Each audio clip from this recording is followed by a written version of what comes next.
Maske coaching classes Delhi gate Ahilyanagar YouTube channel मध्ये तुम्हा सर्वांचं स्वागत आहे। आज आपण चॅप्टरच्या सेकंड हाफ मध्ये एंटर करत आहोत। आज आपण काय करत आहोत? चॅप्टरच्या सेकंड हाफ मध्ये एंटर करत आहोत। तुम्हाला माहित असेल आपण काय करतो की फिजिक्स मध्ये जे न्यूमेरिकल आहेत ते इझी वाटण्याकरता, ते जास्त समजण्याकरता आपण चॅप्टरला 2 किंवा 3 पार्ट मध्ये डिवाइड करत असतो। आणि 2 किंवा 3 पार्ट मध्ये डिवाइड केल्यानंतर समजा आपण पहिला फर्स्ट हाफ थिअरेटिकल चॅप्टर जो आहे थिअरेटिकल पार्ट घेऊन टाकतो आणि तो थिअरेटिकल पार्ट किंवा ते जे एक्सप्रेशन्स डेरिव्हेशन्स आहेत त्यावर बेस जे न्यूमेरिकल असतात मग ते कंप्लीट करतो।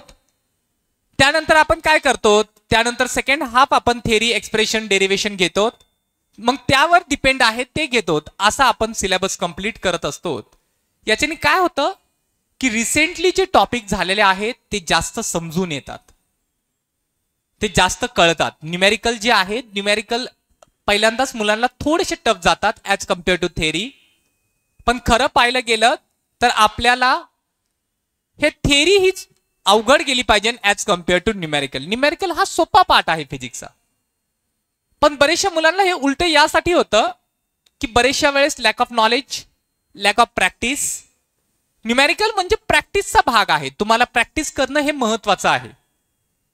तर तुम्ही आताही न्यूमेरिकलची जर प्रॅक्टिस नसेल करत तर करायला चालू करा। विदाउट प्रॅक्टिस न्यूमेरिकल तुम्हाला अवघडच जातील, तुम्हाला 2दा 3दा हे सोडून पाहिजेत। आणि एक लक्षात घ्या, ज्यावेळेस तुम्ही न्यूमेरिकलची प्रॅक्टिस करत असाल तर सर्वात महत्त्वाचं हे असं आहे की ते न्यूमेरिकल तुम्हाला काय करायचे, लिहून लिहून तुम्हाला ते पाहिजेत।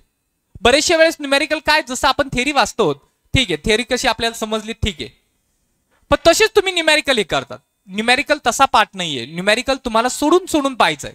एकदा क्वेश्चन रीड केला, ते काय अंडरस्टँड झाले ते पाहिलं, त्याच्यामध्ये काय विचारले ते पाहिलं, 2दा करून पाहिलं, 3दा करून पाहिलं, त्यानंतर ते न्यूमेरिकल इझी वाटायला लागतात। ज्याला न्यूमेरिकल हे टफ वाटत आहे त्यांनी लिहून लिहून प्रॅक्टिस करा, तुम्हाला ते सोपे वाटायला लागतील। बरं, आजचा जो टॉपिक आहे टॉपिक कडे मूव्ह करूयात आपण। आजचा जो टॉपिक आहे that will be the angular simple harmonic motion and it's differential equation.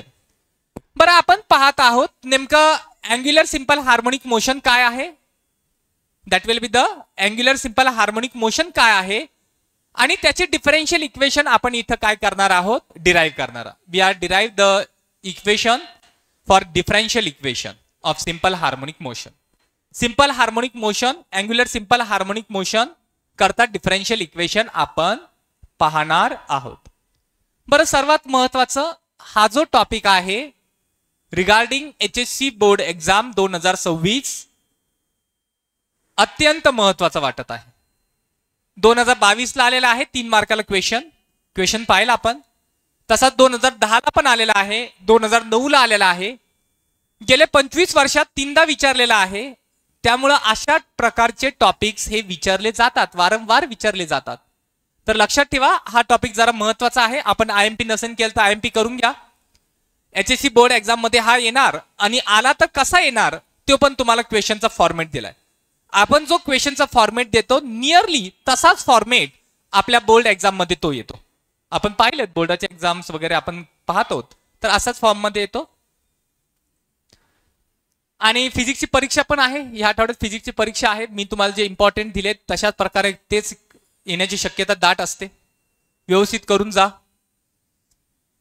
आणि इकडे लक्ष द्या, आता क्वेश्चन कडे लक्ष द्या। बेसिकली सर्वात सुरुवातीला एक सिंपल हार्मोनिक मोशन म्हणजे काय ते आपल्याला इथे पहिल्यांदा लक्षात आलं पाहिजे। What basically a simple harmonic motion? Simple harmonic motion is a periodic motion in which particle perform a to and fro motion along the same path, that is called as a simple harmonic motion. आपल्याला माहित आहे, आपण linear simple harmonic motion पण पाहिलं। Linear simple harmonic motion काय आहे रे? तर linear simple harmonic motion हे एक पिरियडिक मोशन आहे ज्यामध्ये एखादा पार्टिकल एक फिक्स पोझिशनच्या रिस्पेक्ट मध्ये टू आणि फ्रो मोशन परफॉर्म करत आहे अलॉंग द स्ट्रेट लाईन, त्याला म्हटलं जातं लिनियर सिंपल हार्मोनिक मोशन। मग आज आपण त्याचा एक ऍडव्हान्स व्हर्जन पाहणार आहोत, that is angular simple harmonic motion. Basically हे अँग्युलर सिंपल हार्मोनिक मोशन काय आहे रे?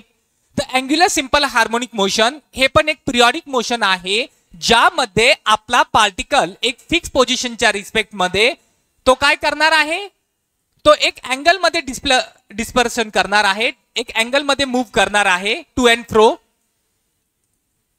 एक अँग्युलर डिस्प्लेसमेंट करणार आहे टू अँड फ्रो डायरेक्शन मध्ये with respect to fix position,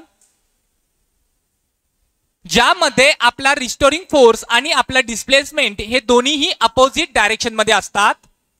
त्याला म्हटलं जाईल angular simple harmonic motion. Basically काय आहे हे angular simple harmonic motion? That angular simple harmonic motion is a periodic motion in which a body moves in a to and fro motion along the same path in a particular angle where the restoring force is directly proportional to the angular displacement of a body. ज्यामध्ये आपलं जे आहे restoring force, तो restoring force हा directly proportional असतो angular displacement. Directly म्हणजेच opposite कसे असतात पहा. एक्झाम्पल देतो मी तुम्हाला. We have a example.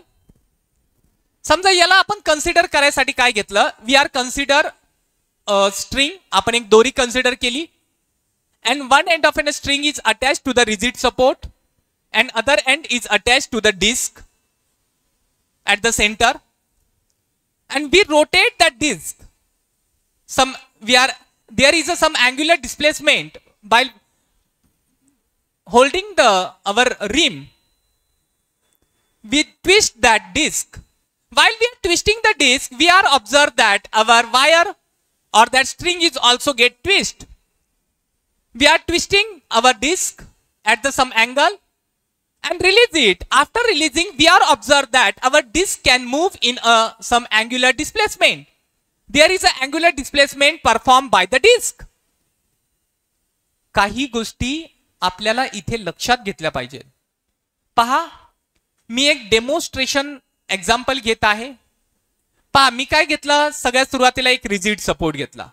Rigid support म्हणजे काय रे बाळांनो? असा सपोर्ट जो की फिक्स असतो, त्याचे पोझिशन चेंज होत नाही. जसा आपला फॅन लावलेला आहे, फॅन आहे ना, तो एक सपोर्ट जो आहे, फॅन ज्याला लावलेला आहे, तो सपोर्ट हलतोय का? नाही, तो जागेवर फिक्स आहे, फिक्स पोझिशन आहे, रिजिड आहे. त्याला म्हणतात रिजिड सपोर्ट. बरं, त्या रिजिड सपोर्टला काय केलं, आपल्या दोरीचं एक टोक त्या रिजिड सपोर्टला अटॅच लावला आणि दुसरा एंड कशाला लावला रे, तर सर्क्युलर डिस्कला लावला. आपण काय कन्सिडर केलं, आपण एक रिजिड सपोर्ट घेतलाय आणि त्या रिजिड सपोर्टला दोरीचं एक एंड त्या रिजिड सपोर्टला लावलंय आणि दुसरा एंड त्या डिस्कच्या सेंटरला लावलेला आहे. आणि आता त्या डिस्कला आपण काहीतरी अँग्युलर डिस्प्लेसमेंट देत आहोत. काहीतरी अँगल मध्ये त्याला काय केलंय, डिस्प्लेसमेंट दिलेलं आहे.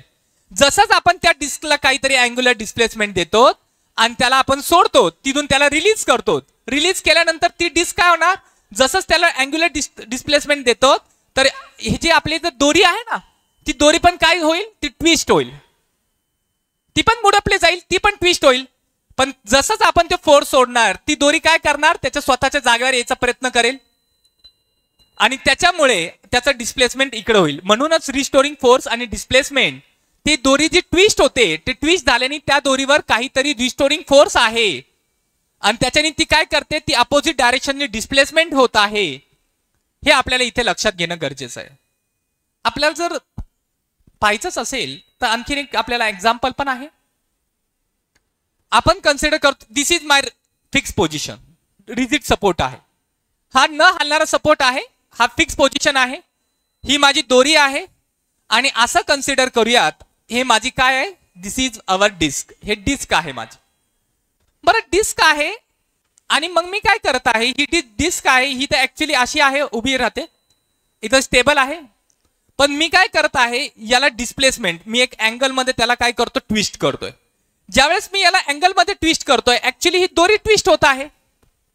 ज्यावेळेस मी याला अँगल मध्ये ट्विस्ट करत आहे, त्यावेळेस ही दोरी काय, ती ट्विस्ट होत आहे. तर मी याला अँगल मध्ये काही ट्विस्ट केलं आणि ट्विस्ट करून जसं सोडतो, तर तो काय करणार, तो परत येण्याचा प्रयत्न करणार. पण ज्यावेळेस तो जागेवर येतो इथे येऊन थांबत नाही, तो काहीतरी आणखीन डिस्प्लेस करतो, मग परत तो डिस्प्लेस करत आहे, तो परत इकडे डिस्प्लेस होत आहे आणि असं तो डिस्प्लेसमेंट करत आहे. थोडं थोडं थोडं थोडं त्याचं डिस्प्लेसमेंट काय होत आहे, कमी कमी कमी कमी होताना लक्षात येत आहे. येते लक्षात? म्हणजेच आपण एक दोरी घेतलेली आहे, ती दोरी रिजिड सपोर्टला अटॅच केली, दुसऱ्या एंडला आपण एक डिस्क घेतलाय, डिस्क म्हणजे भरीव प्लेट. तुम्ही 1 रुपयाचं कॉइन पाहिलंय का रे? त्याला डिस्क शेप असं म्हणतात, ते डिस्क सारखं आहे. नाही 2चा कॉइन पण तसा डिस्कचाच आहे. हा नाही त्याच्यात प्रश्न नको पडायला, 1च आहे दुसऱ्या 2 मध्ये काय फरक आहे. म्हणजे जे कॉइन्स असतात ते डिस्क सारखे आहेत आणि त्याच्या सेंटर पासून आपण त्याला काय केलं, अटॅच केलं आणि त्याला काहीतरी डिस्प्लेसमेंट केलं. डिस्प्लेसमेंट केल्यानंतर तिथे काय होतं, ते ऑसिलेट करायला लागत आहे. It start oscillating. आपल्याला ते ऑसिलेट करायला लागत आहे आणि तो ऑसिलेट करायला स्टार्ट होत आहे. आणि त्यावेळेस जे डिस्प्लेसमेंट आहे, अँग्युलर डिस्प्लेसमेंट आहे, ते आपल्या रिस्टोरिंग फोर्सच्या अपोजिट डायरेक्शन मध्ये पाहायला भेटतं आणि ते इथे लक्षात घेत आहोत आपण.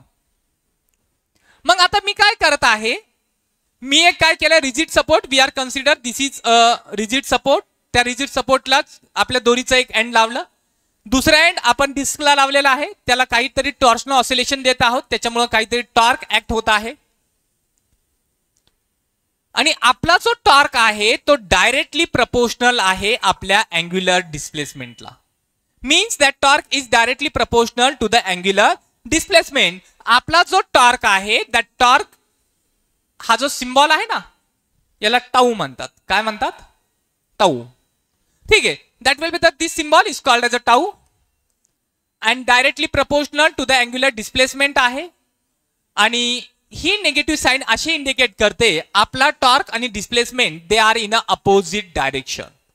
आपले जे टॉर्क आहे आणि डिस्प्लेसमेंट आहे ते अपोजिट डायरेक्शन मध्ये ही नेगेटिव्ह साइन इंडिकेट करते. ही प्रपोर्शनलिटी कॉन्स्टंट, ह्या प्रपोर्शनलिटी साइनला रिप्लेस करायसाठी एक कॉन्स्टंट घेतला, त्याला आपण म्हटलेलं C5. This is first equation.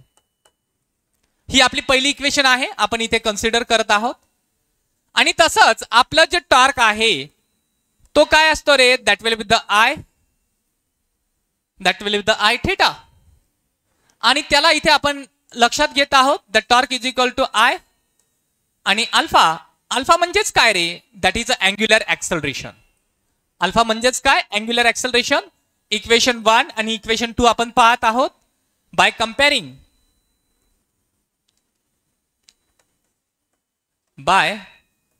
कंपेअरिंग equation 1 and 2, that will be the I alpha which is equal to the minus C theta. आपल्याला माहिती आहे अँग्युलर डिस्प्लेसमेंट म्हणजेच काय रे, d square theta by t square, म्हणजेच काय, d square theta divide by d t square. हा काय आहे, which is equal to the minus C theta. आणि आपण आता काय करत आहोत, I d square theta by d t square plus c theta which is equal to the 0. बरं, आता यामध्ये काय केलेलं आहे, ही जी इक्वेशन आहे, आपण ह्या इक्वेशनला डिफरन्शियल इक्वेशन बनवायचं आहे. तर आपण काय करूयात, यामध्ये d square theta by d t square, I ने आपण काय करूयात, we are dividing by the I, आपण आय ने त्याला डिवाइड करूयात. किंवा ही जी इक्वेशन आहे यालाच आपण म्हटलेलं आहे, this is a differential equation for angular simple harmonic motion. Angular simple harmonic motion साठी आपली जी डिफरन्शियल इक्वेशन आहे हे आहे. So this is angular simple harmonic motion differential equation.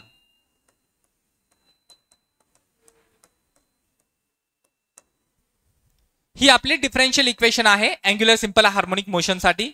यामध्ये आपण इथे लक्षात घेतलंय. बरं, आपल्याला time period of simple harmonic motion, आपण टाइम पिरियड पाहत आहोत सिंपल हार्मोनिक मोशनचा.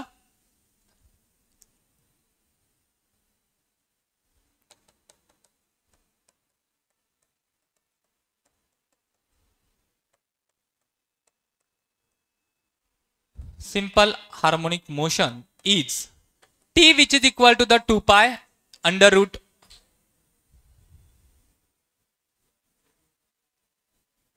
omega आणि ओमेगा म्हणजेच काय रे, तर ओमेगा म्हणजेच आपल्याला आहे that is a angular acceleration per unit angular displacement. Angular acceleration per unit angular displacement.